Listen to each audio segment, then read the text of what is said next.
أشهد أن لا إله إلا الله وحده لا شريك له وأشهد أن محمدا عبده ورسوله أما بعد فأعوذ بالله من الشيطان الرجيم بسم الله الرحمن الرحيم الحمد لله رب العالمين الرحمن الرحيم مالك يوم الدين إياك نعبد وإياك نستعين اهدنا الصراط المستقيم صراط الذين أنعمت عليهم غير المغضوب عليهم ولا الضالين.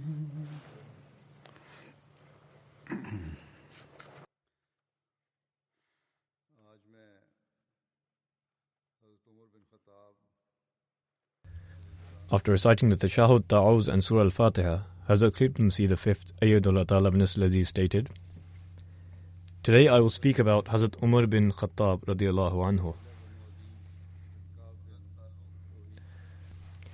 Hazrat Umar belonged to the tribe of Banu Adi bin Ka'b bin Lu'ay.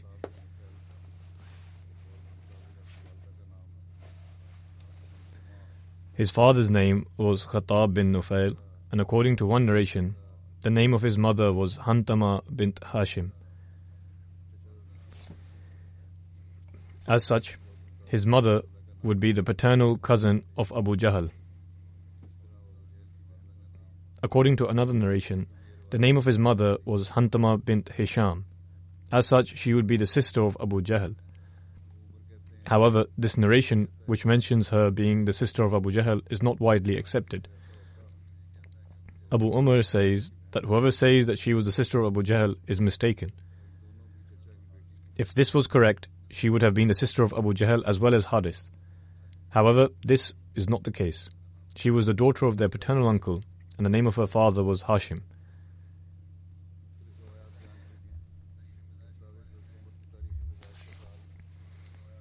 Various narrations have been recorded with regards to Hazrat Umar's date of birth, and thus the year of his birth differs from narration to narration.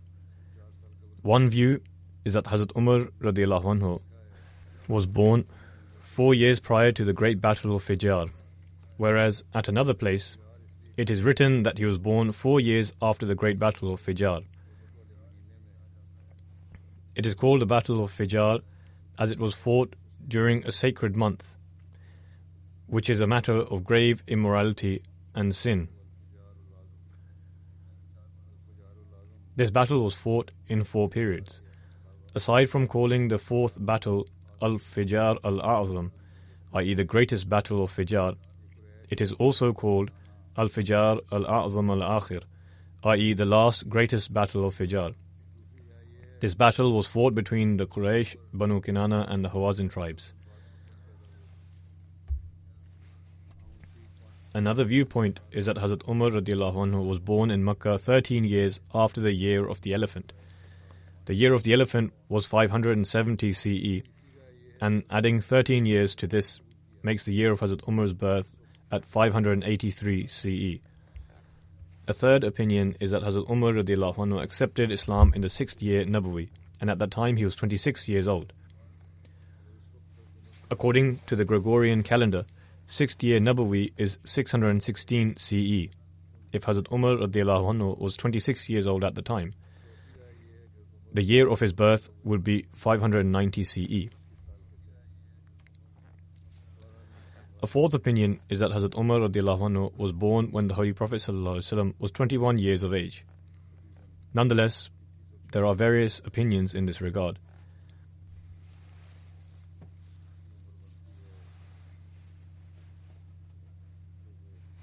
At the time he accepted Islam, He was somewhere between 21 and 26 years old.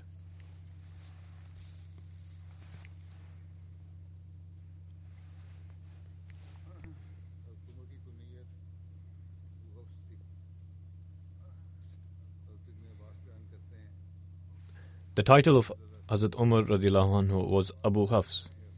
Hazrat Ibn Abbas radiallahu anhu relates that on the day of the Battle of Badr, the Holy Prophet sallallahu alaihi wasallam said to his companions, "I have heard that some of the members of the Banu Hashim and a few others have been forced against their will to come along with the Quraysh, and they do not wish to fight against us. Therefore, whosoever amongst you comes up against anyone from the Banu Hashim, he should not kill him, and whoever sees Abu al-Bakhtari should not kill him, and whoever sees Abbas bin Abdul Muttalib, who was the paternal uncle of the Holy Prophet ﷺ, should not kill him. This is because all of these people have been forced to come with the Quraysh." Hazrat Ibn Abbas radiallahu anhu relates that Hazrat Abu Hudhayfa bin Utbah radiallahu anhu stated, "Are we to kill our fathers, sons, brothers and other relatives and let Abbas live? By God, if I find him, i.e. Abbas, I will kill him with my sword." The narrator states that when news of this reached the Holy Prophet ﷺ, he addressed Hazrat Umar bin Khattab by saying, "O Abu Hafs." Hazrat Umar radiallahu anhu states, "I swear by Allah that this was the first time that the Holy Prophet ﷺ addressed me with the title of Abu Hafs." The Holy Prophet then stated, "Will a sword be struck against the face of the uncle of the Messenger of Allah?"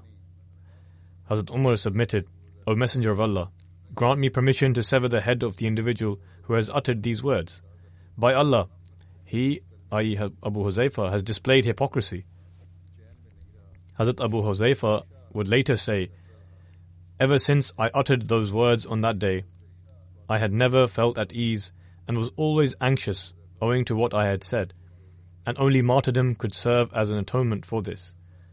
Thus, Hazrat Abu Huzaifa attained martyrdom in the Battle of Yamama.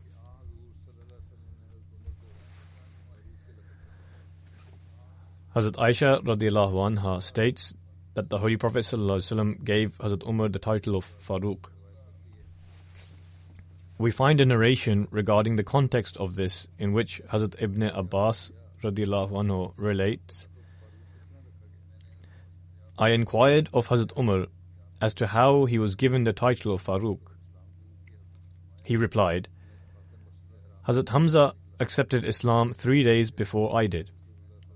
Coincidentally, I headed to the Holy Mosque and Abu Jahl approached the Holy Prophet ﷺ, hurling abuse at him.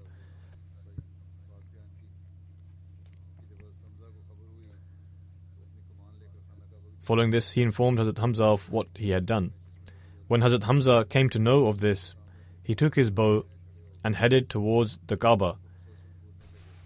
He stood in front of the gathering of the Quraysh in which Abu Jahl was seated, leaning on his bow and glaring at Abu Jahl. Sensing displeasure from Hazrat Hamza's face, Abu Jahl said, "O Abu Amara," this was the title of Hazrat Hamza, "what is the matter?" Hearing this, Hazrat Hamza struck his bow on Abu Jahl's face with such force that his cheek was cut and it started bleeding. Fearing his rage, the Quraysh immediately put an end to this quarrel.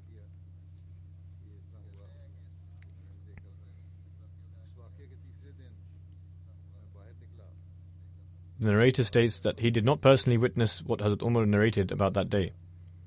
3 days after this incident, I went out and on the way I met a person from the Banu Makhzum.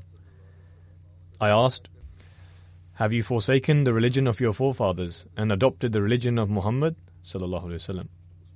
He replied, "What would it matter if I have done so? They too have done so over whom you have more right than myself." Hazrat Umar then asked, "Who do you speak of?" He answered, "Your sister and brother-in-law." Having heard this, I went to my sister's house and found the door locked. I could hear some whispers from inside.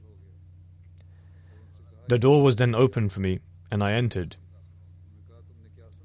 I then asked them, "What did I just hear you saying?" They replied, "What did you hear?" During the conversation, the matter escalated, and I grabbed my brother-in-law by his head and struck him, causing him to bleed. My sister got up and held me by the head, saying, "This happened against your wishes," i.e., our acceptance of Islam. In any case, in another narration, there is mention of his sister also being injured. Hazrat Umar says, "When I saw the blood of my brother-in-law, or it could have been that of his sister as well, in that moment I felt ashamed. So I sat down and said, 'Show me this parchment.' My sister replied, 'Only the pure can touch it. If you speak the truth, go and wash yourself.' So I washed myself and sat down as I returned. They brought the parchment to me, on which it was written, 'Bismillahir Rahmanir Rahim.' I said, 'These names are very pure and virtuous.' Then it was written, 'Taha, ma anzalna alayka al-Qur'ana litashqa,' up to Lahul Asma'ul Husna. These were verses 2 to 9 of Surah Taha. I developed a great degree of respect in my heart for these words. I then said, 'The Quraysh flee from this, but I have accepted Islam,' and asked, 'Where is the Holy Prophet sallallahu alaihi wasallam?' My sister answered, 'He is in Darul Arqam.' I reached there and knocked on the door. The companions gathered around. Hazrat Hamza asked them, 'What is the matter with you people?' They replied, 'Umar.' Hazrat Hamza then said, 'Even if it is Umar, open the door for him, if he is standing outside. If he has come with good intentions, we shall accept him. But if he has come with evil intentions, we shall slay him.' The Holy Prophet ﷺ also heard this. He went outside. Then Hazrat Umar radiallahu anhu recited the declaration of faith, upon which all the companions present there exclaimed, 'Allah is the greatest,' which was heard by all the people in Mecca. Hazrat Umar continues, 'I then asked, O Messenger of Allah sallallahu alaihi wasallam, are we not on the truth?' The Holy Prophet sallallahu alaihi wasallam answered, 'Indeed.' I then asked, 'Then why do we keep our religion hidden?' Thereafter we formed 2 rows and set forth. I was in one of the rows, and Hazrat Hamza was in the other, until we reached Masjid al-Haram and entered it.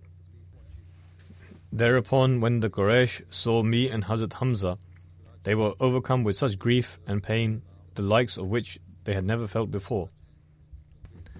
Thus on that day, the Holy Prophet ﷺ gave me the name Farooq, because Islam was strengthened, and the truth and falsehood were distinguished from one another.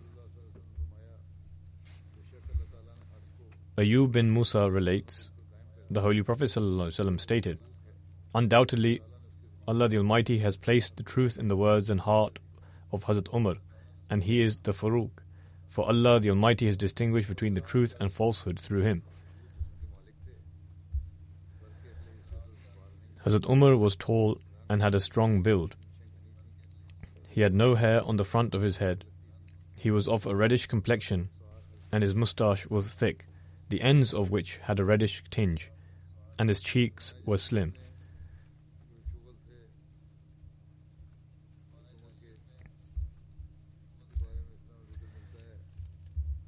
With regards to the pastime of Hazrat Umar radiallahu anhu during the era of ignorance, it is mentioned that horse riding and wrestling were among his favorite hobbies. Hazrat Umar would win almost every year in the wrestling competition during the annual Uqaz festival. During his youth, he would graze camels of his father, as was custom among the Arabs. Prior to the advent of Islam, learning to read and write was not common practice among the Arabs. At the advent of the Holy Prophet ﷺ, only 17 people among the Quraysh knew how to read and write. Hazrat Umar had learnt to read and write in that era. Hazrat Umar was among the nobles of the Quraysh.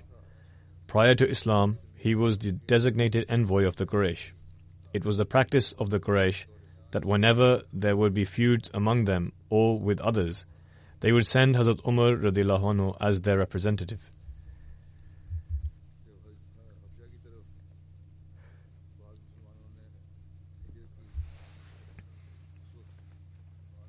When some of the Muslims were migrating to Abyssinia,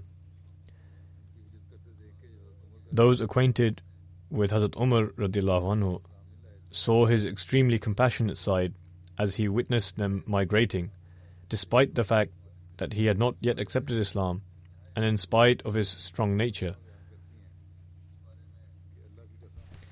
In relation to this, Hazrat Abdullah bint Abi Hasma relates, "By Allah, when we were departing for Abyssinia,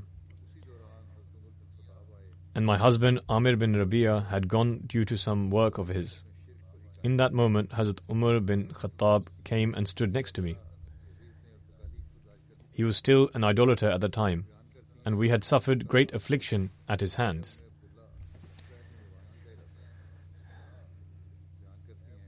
He said to me, 'O Abdullah, it seems as though you are going somewhere.'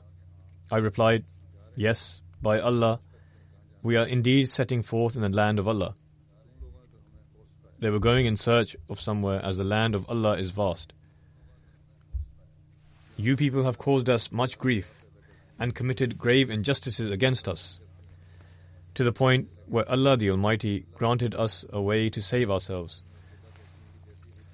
Hazrat Abdullah then relates, he then said, 'May Allah be with you.' Never before had I witnessed the emotion that had overcome Hazrat Umar. Thereafter he left. I felt as though our departing had saddened him. Hazrat Abdullah then states, 'When Amir bin Rabi'a returned from his work, I said to him, O Abdullah, if only you had witnessed the state of Umar and his compassion and sadness for our sake.' Amir bin Rabi'a replied,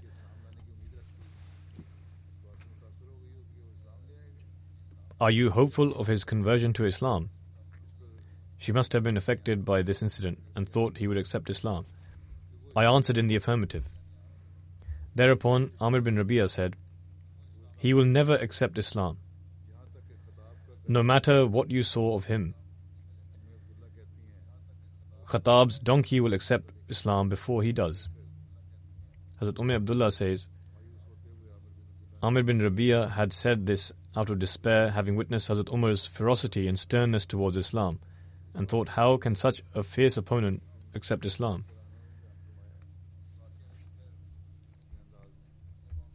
Whilst mentioning this incident and in relation to Hazrat Umar's fierce opposition to Islam, Hazrat Muslim Maud radhiyallahu anhu has narrated this incident in his own style.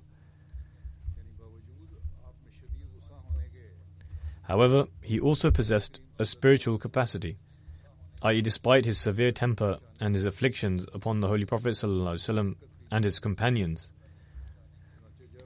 he still possessed kindness and compassion. When the first migration to Abyssinia was taking place, the Muslims had prepared to depart from Makkah before the Fajr prayers, lest the idolaters halt and harass them.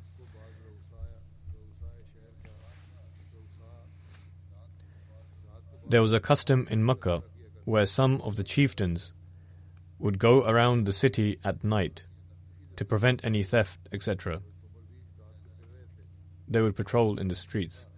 In accordance with this custom, Hazrat Umar radhiyallahu anhu was walking about at night when he saw some household luggage tied up in one place. He proceeded forward, and there was a female companion standing by the luggage. The husband of this companion was perhaps a relative of Hazrat Umar, which is why he addressed the female companion, saying, "O lady, what is all of this? It seems to me as though you are about to embark on a long journey." Her husband was not present at the time. Had he been there, after hearing this from Hazrat Umar and due to the persecutions of the idolaters of Makkah, he could have perhaps made an excuse about whether they were going or not, or that it was perhaps a short journey, or that the place they were going was nearby. Hazrat Muslim Maud radhiyallahu anhu states, this woman did not think in this way. This thought did not cross her mind, or if it did, she chose to speak the truth. This female companion said, O Umar, we are leaving Makkah. He replied, You are leaving Makkah? She answered, Yes, we are leaving Makkah. Hazrat Umar then asked, Why are you leaving Makkah? To which she replied, Umar, we are leaving because you and your brethren do not wish us to stay here, and we are not free to worship the one God here. For this reason, we are leaving our homeland and going to another land. Despite Hazrat Umar being a staunch enemy of Islam, despite the fact that he himself was ready to kill Muslims, when he heard this answer of that female companion in the darkness of the night, that they were leaving their homeland because he and his kinsmen disliked for them to remain there, and because they were unable to freely worship the one God, Hazrat Umar turned his face the other way, saying to the female companion, All right then, go. May God be your protector. It is evident from this that Hazrat Umar was overcome with such emotion, whereby he thought that if he had not turned his face the other way, he would have begun to weep. The husband of the female companion then arrived. Knowing Umar to be a fierce opponent of Islam, he thought that he might hinder them in their journey. He asked his wife why he had come there. She told him how he came and asked where they were going. He thought he may perhaps be causing some kind of mischief. They were about to leave when he saw them there. Then before the husband returned, or just before he had reached nearby, Hazrat Umar left from there, or perhaps he left after meeting him. In any case, the husband said that he might cause some mischief. The female companion said, O son of my uncle. Arab women in those days would often call their husbands the son of their paternal uncle. You say that he might cause some trouble, but I feel as though one day he will become a Muslim. This is because when I said, O Umar, we are leaving because you and your kinsmen do not allow us to freely worship the one God here, he turned his face, saying, All right, go. May God be your protector. There was a trembling in his voice, and I believe that his eyes were filled with tears. So because of this, I believe that one day he will become a Muslim.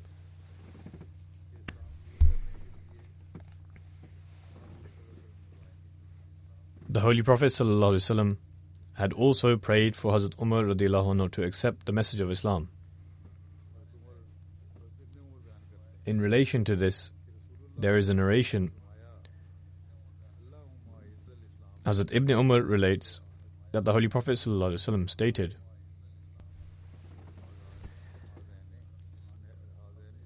Allahumma a'izz al-Islam bi'ahabbi hadayn al-rajulayn ilayka bi'abi Jahlin aw bi'Umar ibn al-Khattab. O Allah, whoever is dearer to you between Abu Jahl and Umar bin al-Khattab, grant honor to Islam through him. Ibn Umar relates further, among these two, Hazrat Umar was dearer to Allah.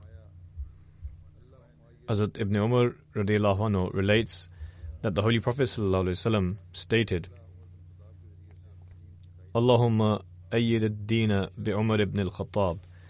O Allah, grant support to faith through Umar bin al-Khattab. Hazrat Aisha radiyallahu anha relates that the Holy Prophet ﷺ stated, Allahumma a'izz al-Islam bi Umar ibn al-Khattab khasa. Meaning, O Allah, grant honor to Islam, especially through Umar bin al-Khattab. One day prior to Hazrat Umar accepting Islam, the Holy Prophet ﷺ prayed, Allahumma ayyid al-Islam bi ahabbi rajulayn ilayk, Umar bin al-Khattab or Amr bin Hisham. O Allah, whoever is dearer to you between these two men, that is, Umar bin al-Khattab and Amr bin al-Hisham, grant honor to Islam through him.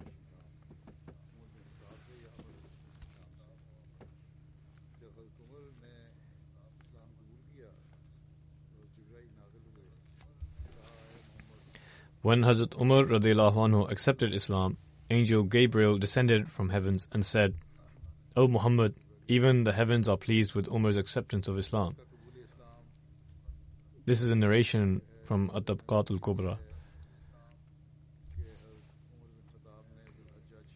Further details in relation to Hazrat Umar's acceptance of Islam are as follows. Hazrat Umar bin Khattab accepted Islam in Dhul Hijjah 6 Nabawi. There are various accounts and narrations mentioned in the books of Ahadith and history in relation to the factors that led to his acceptance of Islam. One of the narrations regarding his acceptance of Islam has been recorded in Sirat al-Halabiyah, in which it states that on one occasion Abu Jahl said to the people, O people of the Quraysh, Muhammad speaks against your idols and considers you bereft of wisdom.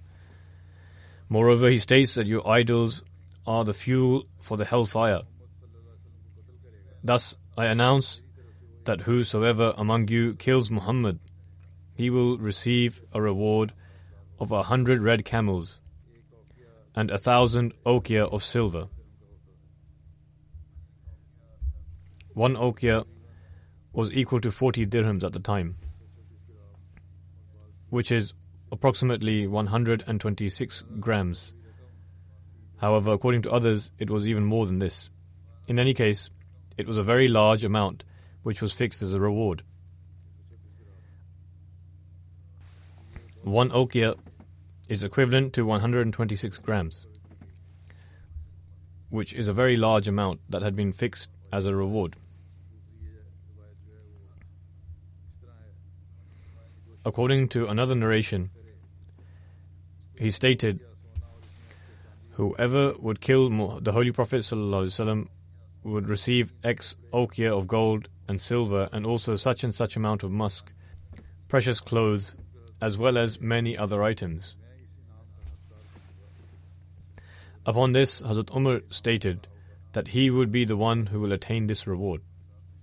The people present at the time all agreed that he would indeed be the one who attained this award. Thereafter, Hazrat Umar settled a formal agreement with him. Hazrat Umar states that after this, he set out in search of the Holy Prophet ﷺ with an unsheathed sword hanging from his shoulder. Along the way, he passed by a certain place where a calf was being slaughtered. From the stomach of the calf, he heard a voice, O progeny of the Rih. The Rih was the name of the calf that was being slaughtered. And the one who was saying this then stated in a clear voice, inviting him to bear witness that there is none worthy of worship except Allah, and Muhammad is his messenger. Hazrat Umar states he felt as if this was making a reference to him. That is, if this tradition from Sirat al-Halabiyah is correct, it is possible that this was a vision which Hazrat Umar experienced at the time, whereby he also heard the voice.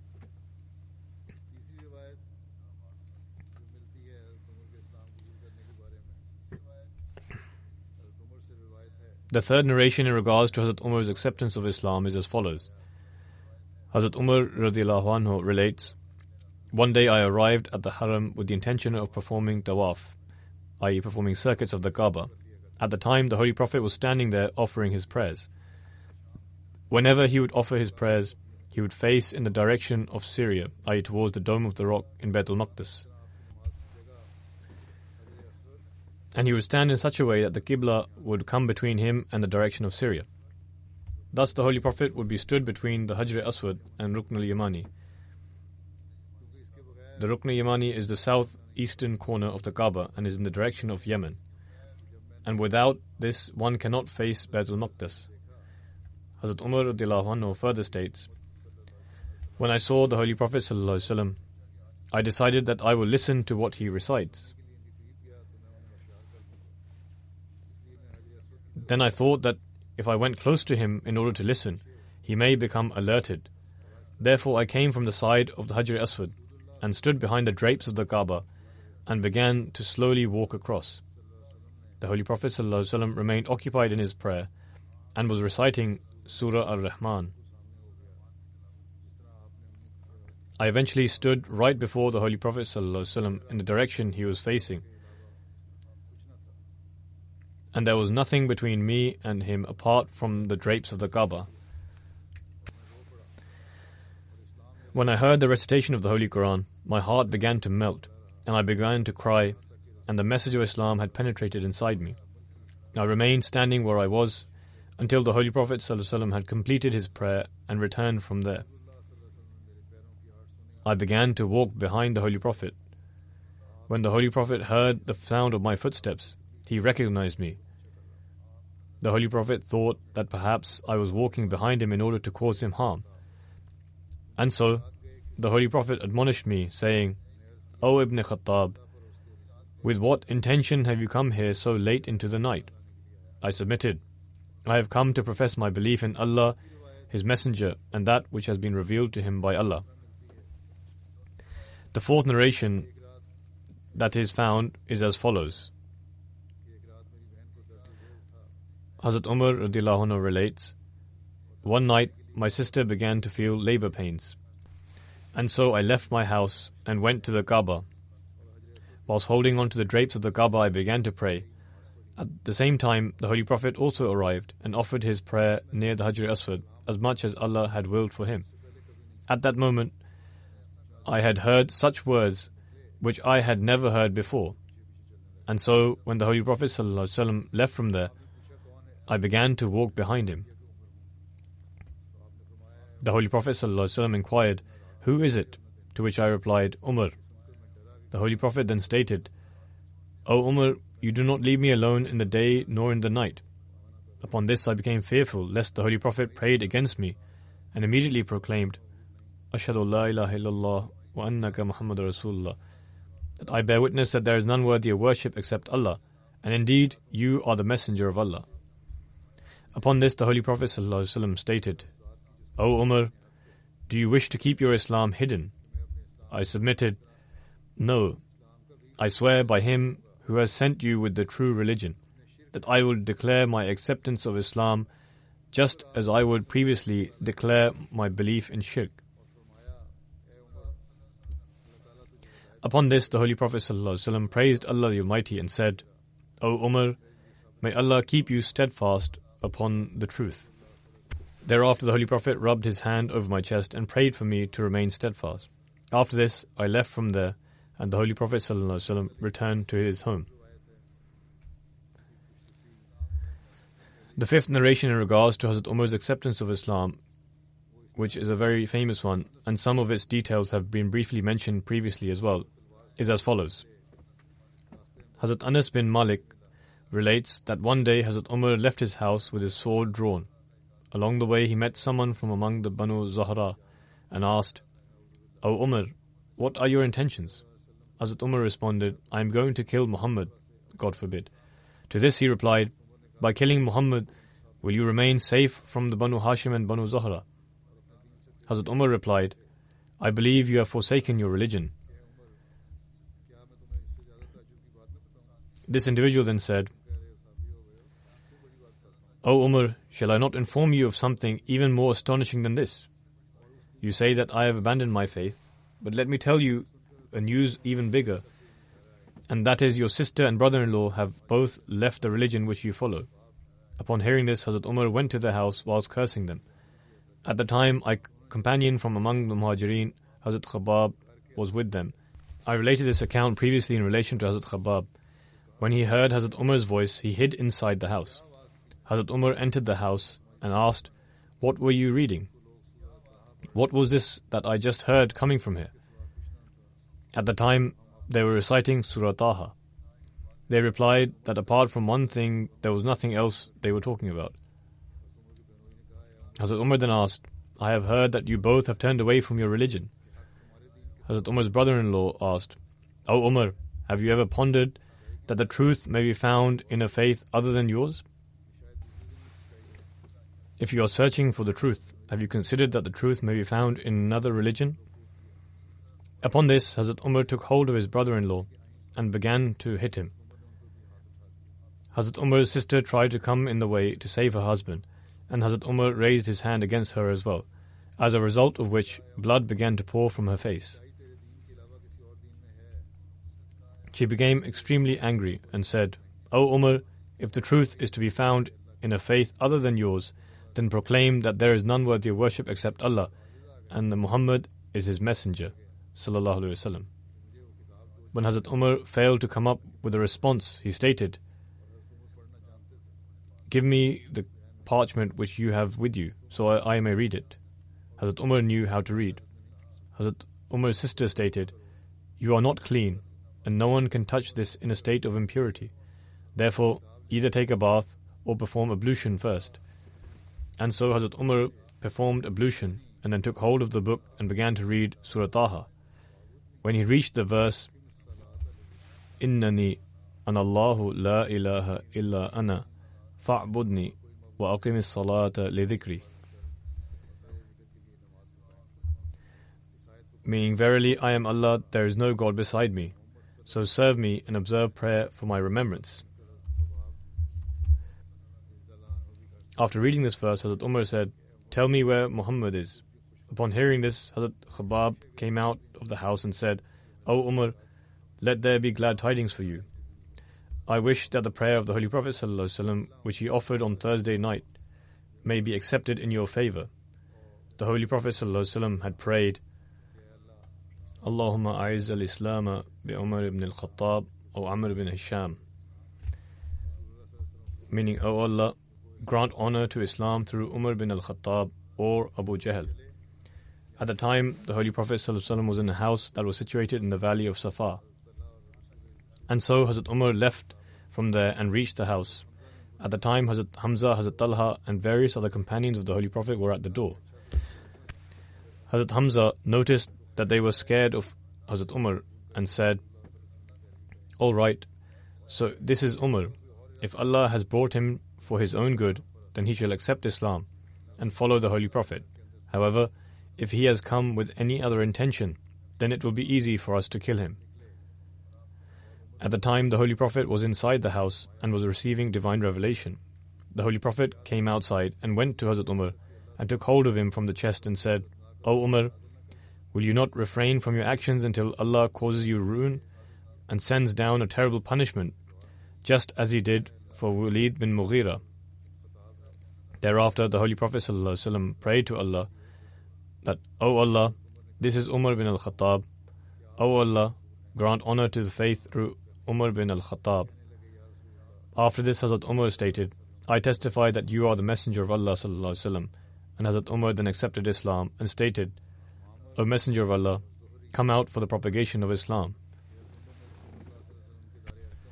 It is narrated from Ma'mar and Zuhri that Hazrat Umar radiallahu anhu accepted Islam after the Holy Prophet was in Darul Arqam, and he was the 40th person to accept Islam, or he accepted Islam slightly after 40 men and women had entered Islam. Darul Arqam was the house or center which belonged to a new convert, Arqam bin Abi al-Arqam, and was situated just outside of Makkah. The Muslims would gather here, and this became a center for Muslims to learn about their faith and worship, etc. For this reason, it also became known as Darul Islam, and this remained the center for the Muslims in Makkah for 3 years. Here they would worship away from the others, and also the Holy Prophet ﷺ would hold gatherings. Then when Hazrat Umar accepted Islam, the Muslims came out from here. In a narration it is stated that Hazrat Umar radiallahu anhu was the last person to accept Islam in this center. And after he accepted Islam, it gave courage to the Muslims, and they came out from Darul Arqam and began preaching openly.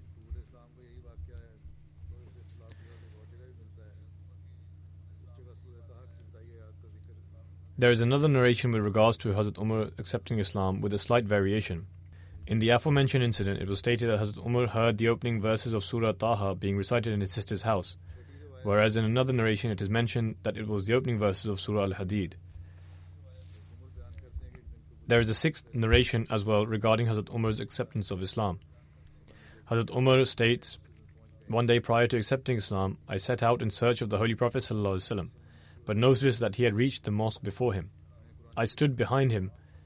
He began to recite Surah Al-Haqqa, Upon hearing the order and composition of the Holy Quran, I was left amazed, and I said, "By God, he is a poet, just as the Quraysh say he is." Hazrat Umar further says, "When I thought of this, the Holy Prophet ﷺ said, إِنَّهُ لَقَوْلُ رَسُولٍ كَرِيمٍ وَمَا هُوَ بِقَوْلِ شَاعِرٍ قَلِيلًا مَا تُؤْمِنُونَ."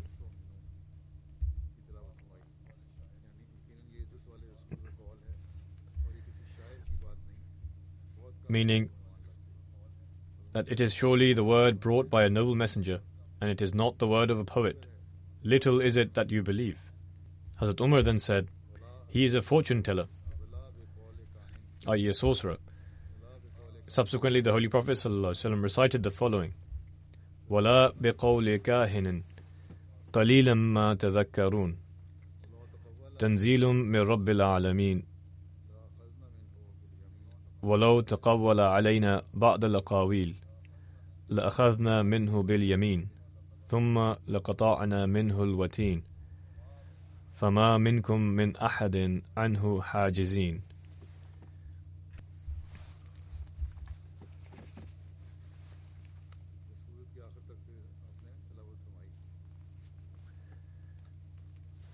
And then he recited to the end of the chapter.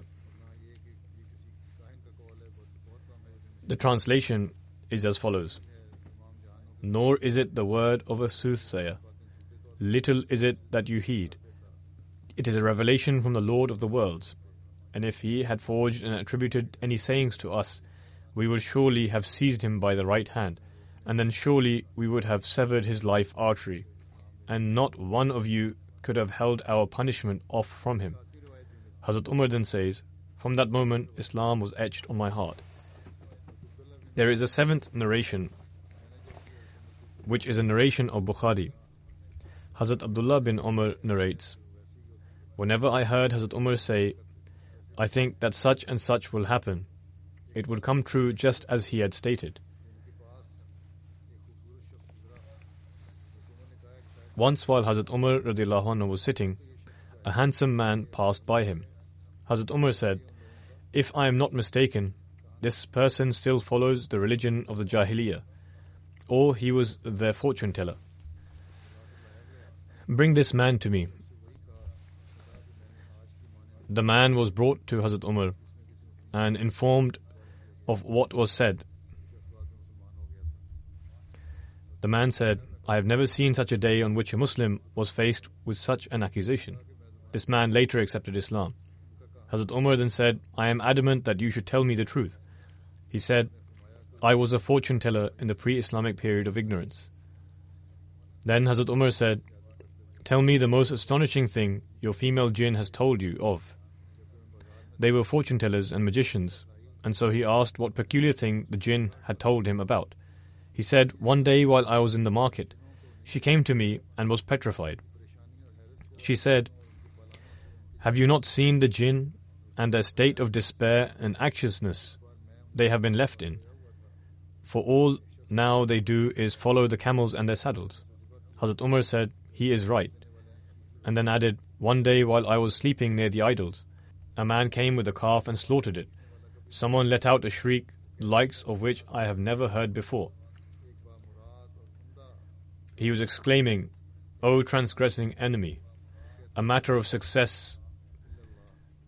An eloquent man proclaims, none has the right to be worshipped except Allah.' Upon hearing this, the people fled. But I, i.e. Hazrat Umar, said, 'I shall not flee till I know who is behind this.' Then the cry came again, 'O transgressing enemy, a matter of success. An eloquent man proclaims, none has the right to be worshipped except Allah.' I then went away, and a few days later it was said, 'A prophet has appeared.'" In some versions of Bukhari, instead of "there is none worthy of worship except Allah," the wording is "there is none worthy of worship except thee." This is a narration of Bukhari. With regards to Hazrat Umar's acceptance of Islam, there are various accounts mentioned in the books of history and biographies. Among them, the most well-known, i.e. the one that is commonly cited, is the one in which Hazrat Umar went with his sword in order to kill the Holy Prophet ﷺ, God forbid.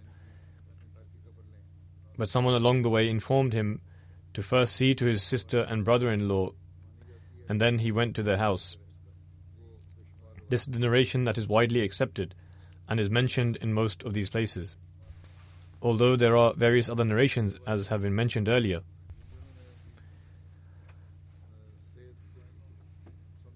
However, historians and biographers have greatly debated the authenticity of these narrations according to their own understanding. Nonetheless, we accept the narration in which there is mention of the events that took place in Hazrat Umar's sister and brother-in-law's house, and that Hazrat Umar went to Dar al-Arqam from there.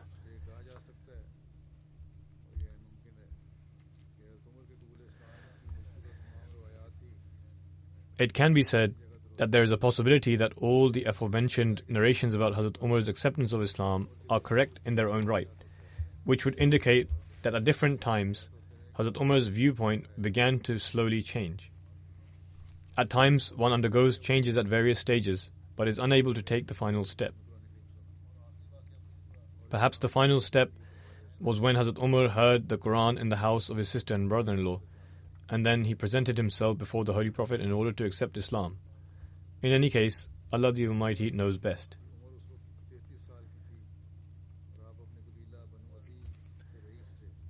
At the time of his acceptance of Islam, he was 33 years old, and he was the chief of the Banu Adi tribe. Prior to pledging allegiance, he had the responsibility of being an envoy for the Quraysh. Furthermore, he was extremely influential, brave, and courageous. After he accepted Islam, it strengthened the Muslims, and they came out from Dar al-Arqam and offered prayers openly in Masjid al-Haram.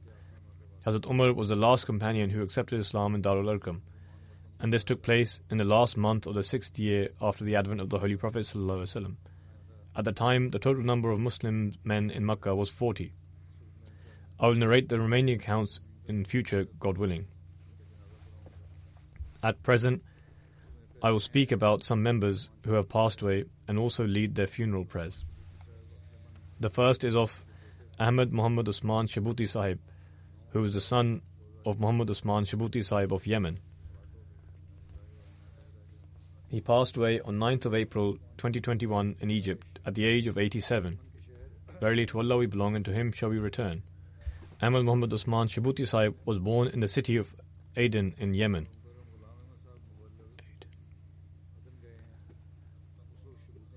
When respected Ghulam Ahmad Sahib, who was a missionary, was sent to Aden, at that time Shabuti Sahib pledged allegiance at the age of 14.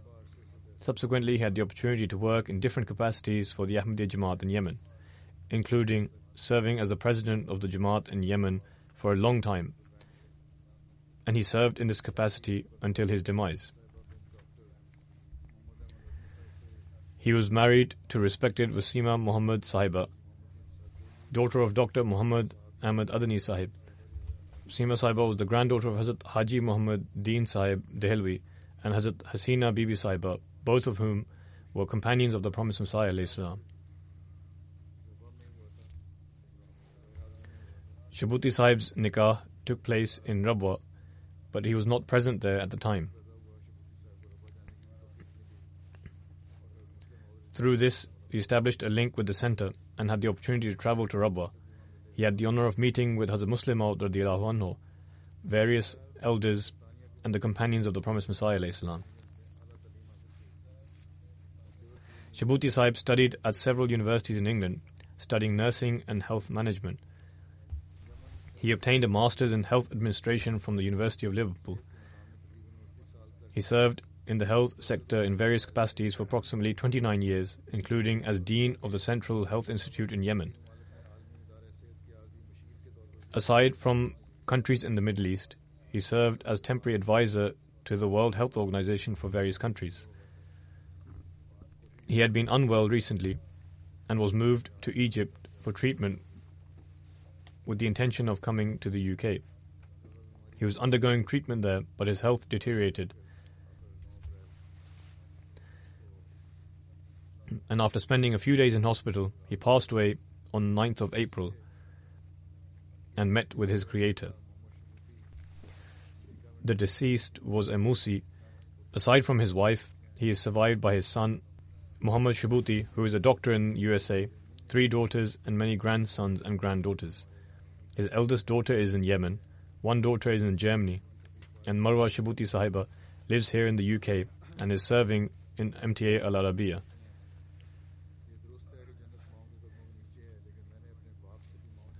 His daughter Marwa Shabuti writes, "It is correct that paradise lies under the feet of mothers. However, my father showed us affection just like that of a mother, where it can be said that there was no difference between the love we received from our mother and father." She further writes, "My father was a righteous and pious person who possessed many qualities. He was extremely humble and meek, patient and truthful. He would look after the poor and loved all people and humanity at large. And many people that knew him have mentioned these qualities of his. He would complete his work meticulously. He was punctual and would fulfill his promises. He would remain occupied in worship and voluntary prayers, and would especially be mindful of the obligatory prayers."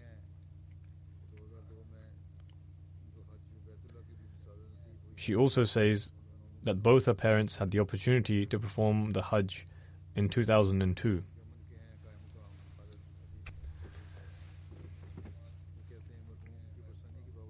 The interim president of the Jamaat in Yemen, Khalid Sabri Sahib, says, "Even in his advanced age, the deceased was an awe-inspiring personality.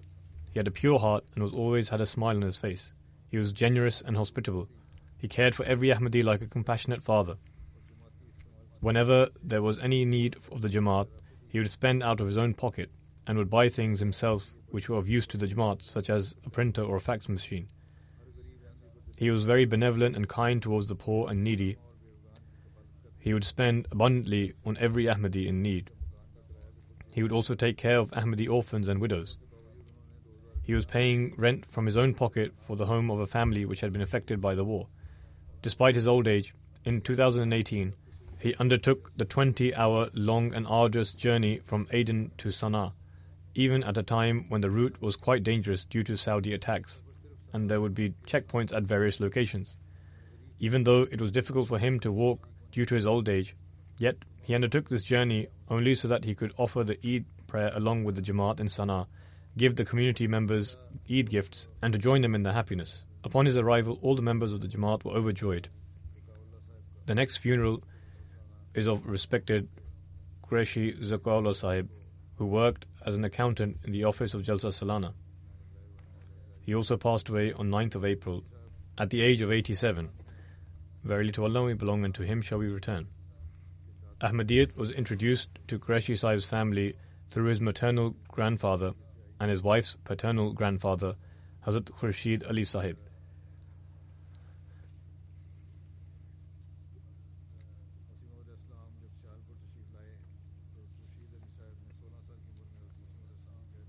When the Promised Messiah ﷺ went to Sialkot, Hazrat Khurshid Ali Sahib was 16 years old and had the honor of pledging allegiance to the Promised Messiah ﷺ at the time.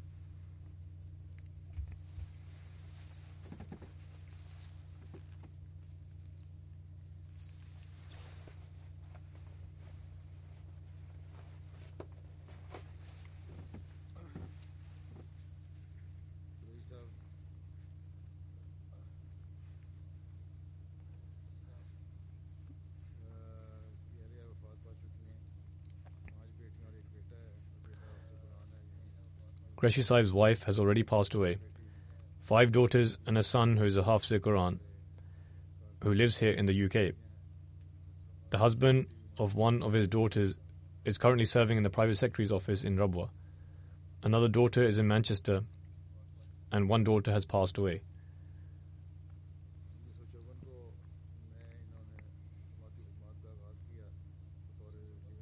Qureshi Sahib began his service to the community in 1954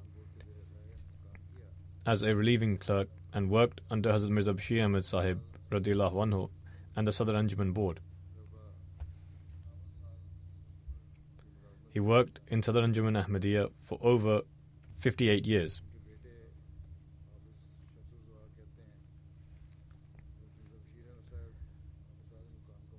His son Hafiz Shamsul Zuha says, he had the opportunity of working with Hazrat Mirza Bashir Ahmad Sahib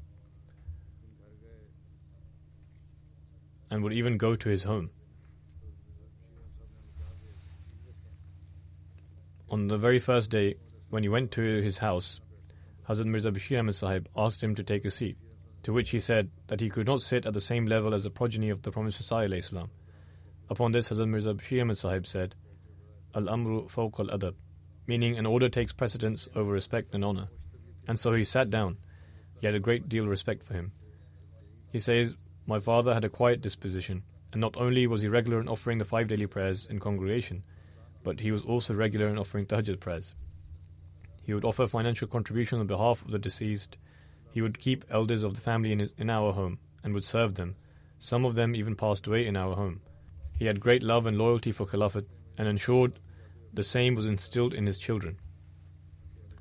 He continues to say, when I was young, he would take me along to offer the prayers, and often along the way he would say that if ever a Khalifa called him for some task, he should always remain prepared.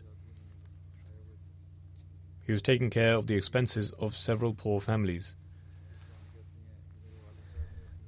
His daughter, Amtus Salam, says, my father presented 1 canal of his own property in Mohalla Nasirabad Sultan in Rabwa as a gift to Sadr Anjuman so that a mosque could be built there. On average, he would complete a reading of the Holy Quran twice every month. He had 5 daughters and 1 son. He also ensured that his children were well educated and ensured their moral training. The next funeral is of respected Malik Khalid Dad Sahib of Canada, who passed away at the age of 85. Surely to Allah we belong and to Him shall we return. His maternal grandfather, Hazrat Sheikh Nuruddin Sahib, Tajir of Qadian, was a companion of the Promised Messiah alayhi salam. His paternal grandfather, respected Mawla Dad Sahib, had the honor of pledging allegiance at the hand of Hazrat Khalifah Masih I radiyallahu anhu and entered the fold of Ahmadiyyat. He served for a long period of time as the local president in Karachi. He was serving in Canada under the finance department. He was regular in offering the prayers and fasting. He was kind, looked after the poor, and was a virtuous, sincere and noble person.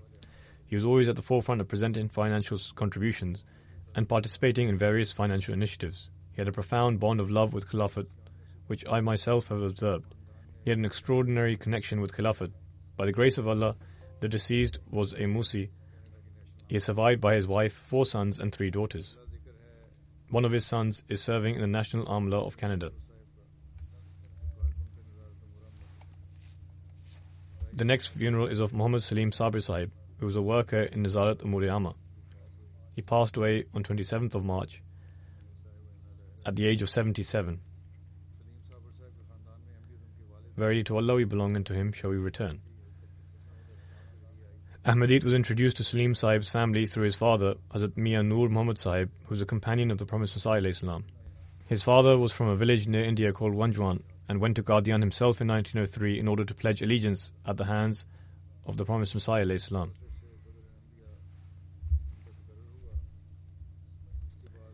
The deceased was appointed in Sadr Anjuman Ahmadiyya on 19th May 1962.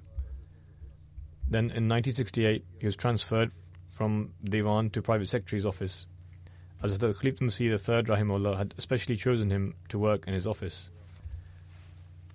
Then he worked as a Muhtasib in Umur-e-Amma from 1987 to 2006.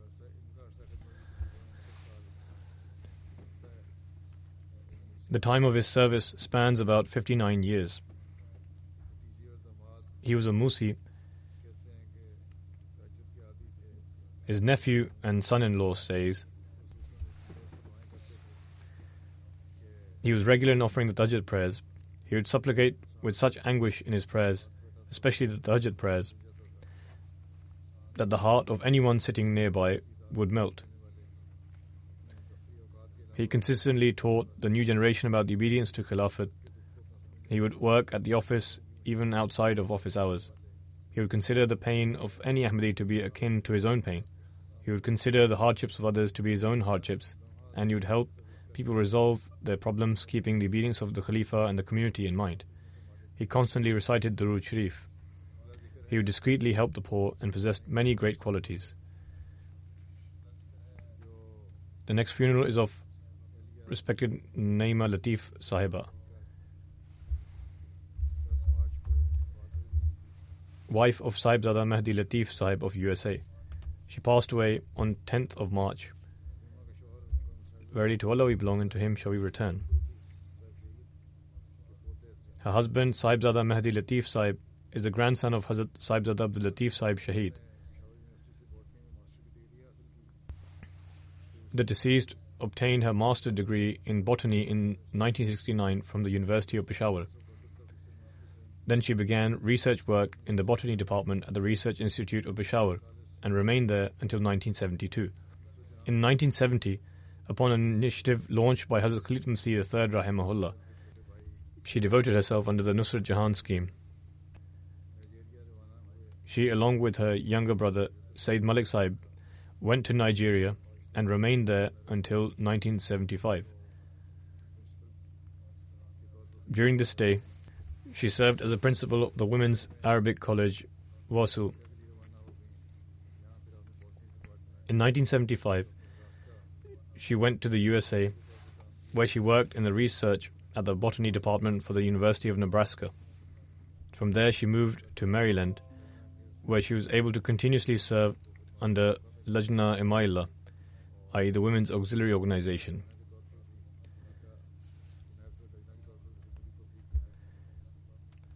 She was also able to serve as the Vice President of the Women's Auxiliary Organization USA. She also served as the local president of the Jamaat in Washington. She was very loving and empathetic of others' pains and hardships. She was a Musia. She is survived by her husband, 4 brothers and 2 sisters. She did not have any children.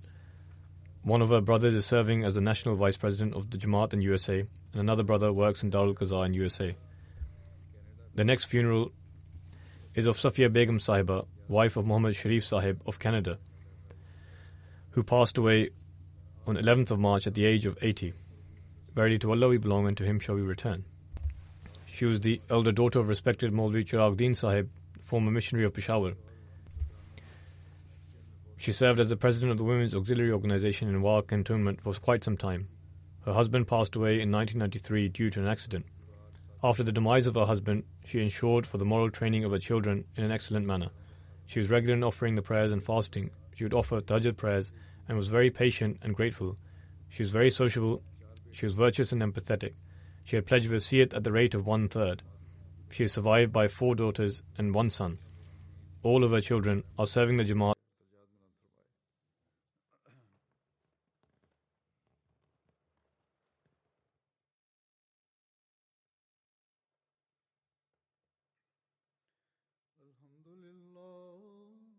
الحمد لله نحمده ونستعينه ونستغفره ونؤمن به ونتوكل عليه ونعوذ بالله من شرور أنفسنا ومن سيئات أعمالنا من يهده الله فلا مضل له ومن يضلل فلا هادي له ونشهد أن لا إله إلا الله ونشهد أن محمدا عبده ورسوله عباد الله رحمكم الله إن الله يأمر بالعدل والإحسان وإيتاء ذي القربى